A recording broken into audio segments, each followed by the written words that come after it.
Okay, ayan, magandang araw sa atin mga bossing.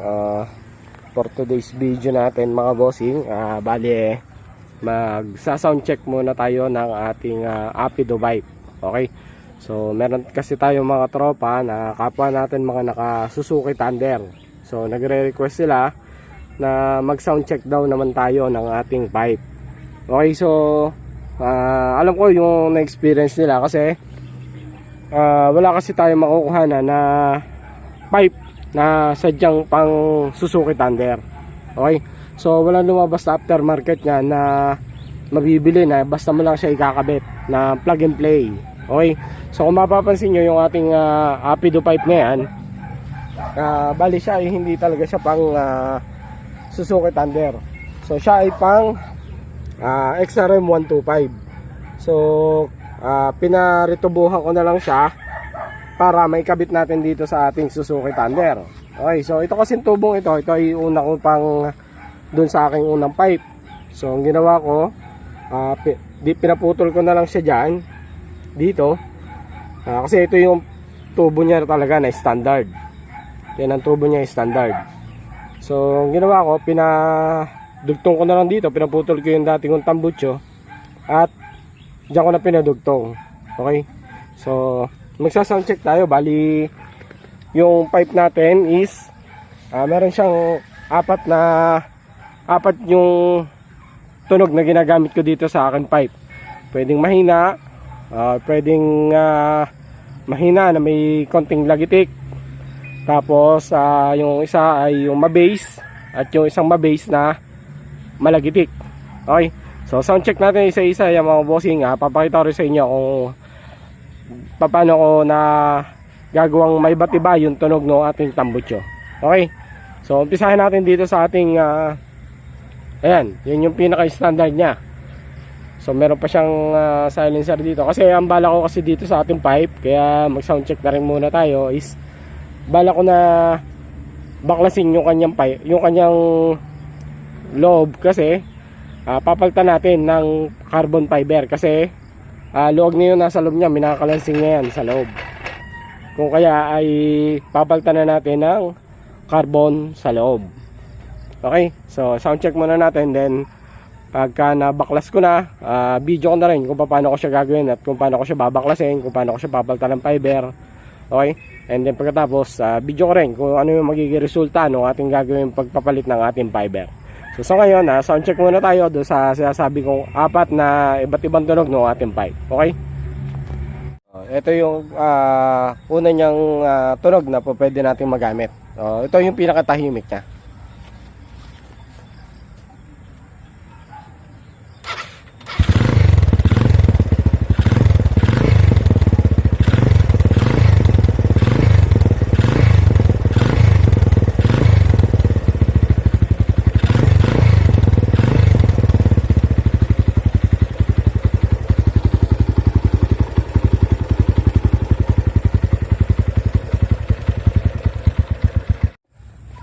So yung sunod naman na tunog na gagawin natin mga boss, ito ginawa ko lang din to.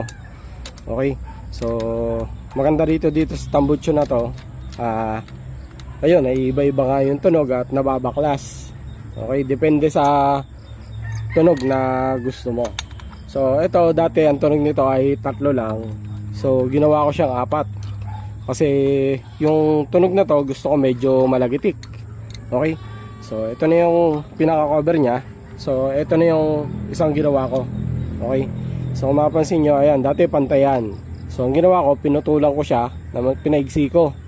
Okay, so testingin natin kung ano yung magiging tunog nya. So balik lang ulit natin yung cover, pakinggan natin yung panibago niyang tunog.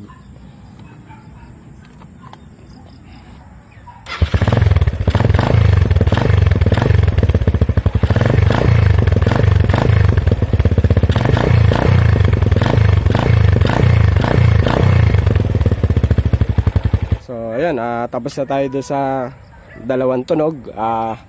Doon naman tayo sa patatlo mga boss. Okay, so baklasin ulit natin itong ating cover, pinaka-tip ng ating Apido pipe.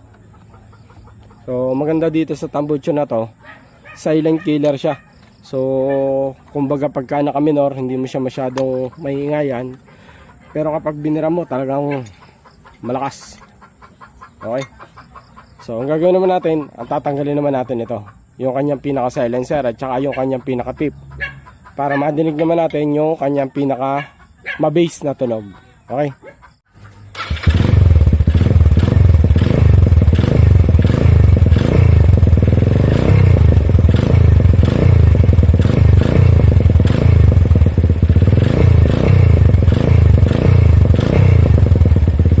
So ayan mga bossing, tapos na tayo doon sa tatlong tunog. Medyo mapapansin nyo yung mga tunog ng tambutso natin, medyo may kalasti siya. So ito siya mga bossing. So kung bakit siya kumakalaste ay dahil dito sa yan, mapapansin nyo yung ano yan, ayan o, gumagalaw na. So kaya nga sabi ko sa inyo, papalitan na natin ng carbon, na ang fiber yan sa loob. So ang bala ko dito, hindi fiber yung gagamitin ko, at ang gagamitin ko ay yung steel wall ang ating gagamitin, at tetestingin natin kung ano yung magiging tunog niya. Ang gagawin naman natin mga bossing, yung ating pantatlong tunog. Okay? Ay yung pang-apat na natin na tunog. Okay. So yung pang-apat natin na tunog is yung ma-bass na may kasamang lagitik. Ito yan. Okay. So ito yung ginagamit ko ngayon. Medyo natutuwa ako siyang gamitin kasi ayun nga, hindi siya ganun kaingay, pero ang maganda sa kanya, malagitik yung may pitik yung kanyang tambutso, yung tunog. So hindi siya parahin, pero kapag binirit mo yung unit, so doon mo lang madidinig yung palahaw ng tambutso natin. Okay? So ito lang yan. Bali tinanggal ko lang yung ating pinaka silencer. So kung mapansin nyo, tip na lang yung natira, at saka yung ating muffler. So okay, ito na yung pinakahuli nating tunog na pang-apat natin na tunog ng ating Pedo pipe. So ito yung pinaka gusto ko, at ito na yung ginagamit ko pang araw-araw. So hindi siya ganun kalakas at hindi siya ganun kasakit sa tenga, pero maganda sa kanya, ma-bass siya na may konting lagitik. Okay, so pakinggan natin mga bossing.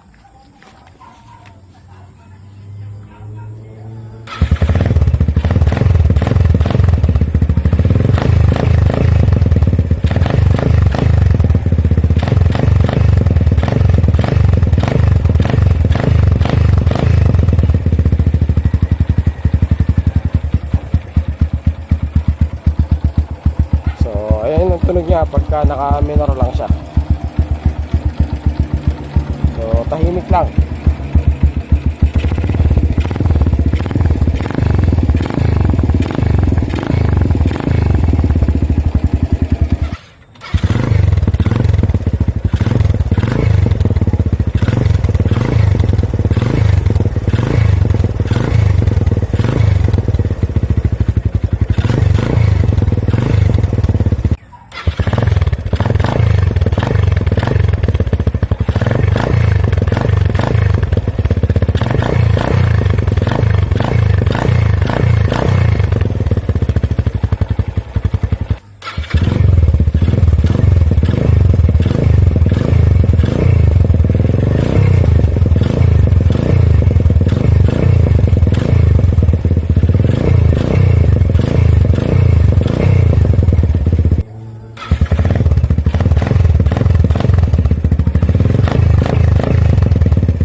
Okay. So ayun lang mga bossing, bigyan ko na kayo ng update sa susunod na video natin, kung ano yung gagawin natin dun sa pipe natin. So bali papalitan ko nga siya ng ating steel wall. Bala ko steel wall. Testingin natin kung mas magiging malagitik yung kanyang tunog. Okay. So ayun, maraming salamat po sa inyong panonood, at nawa po ay na-enjoy ninyo ang ating video. Okay, so till next video natin mga bossing, at ayun, maraming salamat sa inyong panonood. God bless po sa atin lahat.